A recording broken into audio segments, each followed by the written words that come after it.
इसके साथ साथ कांग्रेस की जीत की क्या वजह रही, ये तो बीजेपी की पिछड़ने की वजह रही। कांग्रेस की जीत के पीछे का बड़ा वजह क्या था? तो यहां पर आप दो चेहरे देख रहे हैं, एक डी शिव कुमार हैं और एक मुख्यमंत्री के वो जो प्रत्याशी हैं वो हैं राहुल गांधी। इन्हें साथ लेकर ढोल बजाते हुए आपको यहां दिखाई दे रहे हैं।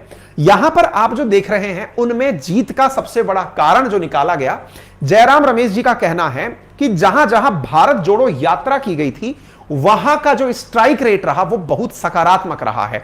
तो पहला कारण भारत जोड़ो यात्रा को जयराम रमेश जी के द्वारा दिया गया। दूसरा बड़ा कारण कर्नाटका में कांग्रेस के द्वारा दी गई 5 गारंटी थी। इनके अंदर गृह ज्योति योजना के नाम पर हर परिवार को 200 यूनिट बिजली फ्री, गृह लक्ष्मी योजना के तहत हर महिला को 2000 रुपए प्रति महीने की तनख्वाह, साथ में सरकार में आते ही सभी महिलाओं के लिए फ्री बस सेवा, युवाओं को फोकस करते हुए ग्रेजुएट युवाओं को 3000 रुपए महीना, डिप्लोमा होल्डर्स को 1500 रुपए महीना, अन्न भाग्य योजना के तहत बीपीएल परिवारों को हर महीने 10 किलो प्रति व्यक्ति चावल। इन वादों का असर यह हुआ कि ये लोगों को रीच करने में कामयाब हुए। जैसे मनरेगा एक समय पर जब आया था तो उसने यूपीए की सरकार को रिपीट करवाया था। एग्जैक्टली यहां पर इस प्रकार से हर व्यक्ति के लिए कुछ ना कुछ जो कांग्रेस ने 5 बड़े महत्वपूर्ण घोषणाएं की, उन घोषणाओं में बीजेपी का दाव उल्टा पड़ा। बीजेपी ने इन्हें रेवड़ी बांटना कहा कि रेवड़ी के दम पर सरकार जीतना चाहते हैं। ऐसी स्थिति में कांग्रेस इनके ऊपर हमलावर होते हुए कही कि आप लोग जो करोड़ों रुपए कर्ज माफ कर देते हो बड़े लोगों का, उनका क्या? जिसके चलते आप रेवड़ी का जो व्यापार, रेवड़ी की जो बातें कर रहे हो, आप लोग भी जो इतने बड़े बड़े लोगों का कर्ज माफ करते हो, यदि हमने गरीबों में दे दिया तो उसका क्या? तो एक प्रकार से यहां पर क्लास का फर्क पड़ गया। तो वही वाली बात जो इंदिरा गांधी जी के जमाने पर गरीबी हटाओ से शुरू हुई थी, वही इस प्रकार की यहां पर भी योजना अनाउंस की गई और उसके चलते फिर से अमीर गरीब का जो कन्फ्लिक्ट है उसमें कांग्रेस लीड ले गई। कर्नाटका में राहुल जी की जो चुनावी सभाएं हुई थी उनमें ये सारी बड़ी बड़ी घोषणाएं की गई थी। साथ में आरक्षण का भी दायरा बढ़ाया गया।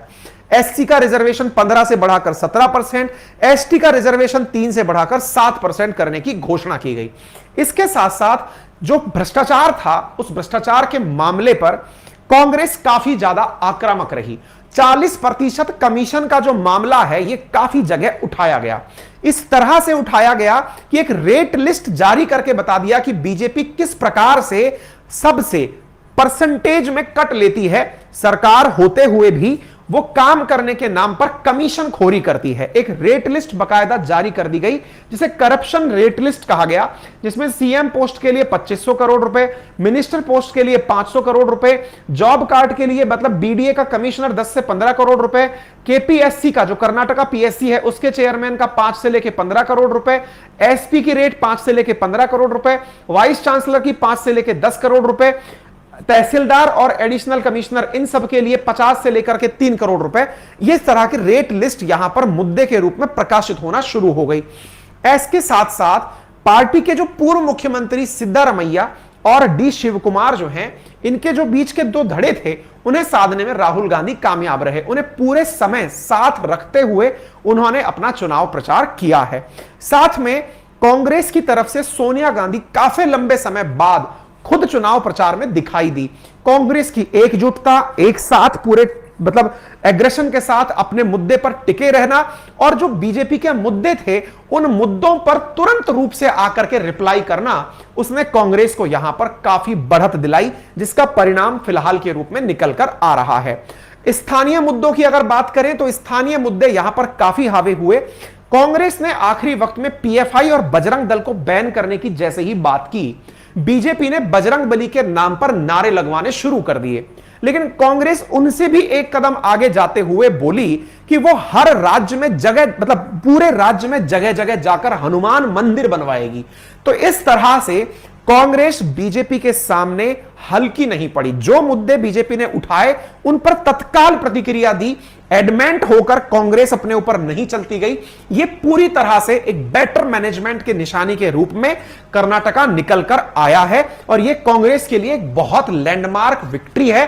कांग्रेस को इससे बहुत ज्यादा उम्मीदें होंगी, विशेष रूप से देश के उन लोगों को जो ये चाहते हैं कि देश में एक मजबूत विपक्ष हो, उनके लिए यह जीत बहुत जबरदस्त मायने रखेगी।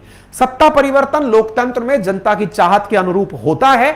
और ऐसी स्थिति में डेमोक्रेसी में विश्वास बढ़ाने के लिए जब किसी राजनीतिक दल के द्वारा प्रयास किए जाते हैं और सत्ता परिवर्तित होती है तो लोकतंत्र मजबूत होता है। पाकिस्तान जैसे हालात नहीं कि वहां सत्ता जिनकी बदल गई उन्हें उठाकर जेल में डाल दिया जाए। यह लोकतंत्र में विश्वास बहाली के लिए इस तरह के चुनाव और इस तरह के परिणाम अति आवश्यक होते हैं। और जो एक सबसे बड़ा दाव इनका रहा वो ये था कि जो बीजेपी के बागी नेता थे उन्हें कांग्रेस लगातार अपने साथ अपनाती चली गई। परिणाम फिलहाल आपके सामने है। अब बड़ा सवाल यह है कि कर्नाटका का अगला सीएम कौन होंगे। फिलहाल के लिए इतना ही। सिद्धारमैया या शिव कुमार, आने वाली जानकारी जैसे भी होगी आपको अपडेट कर दी जाएगी। आपकी बाय द वे क्या राय है वो आप कमेंट बॉक्स में जरूर बता सकते हैं।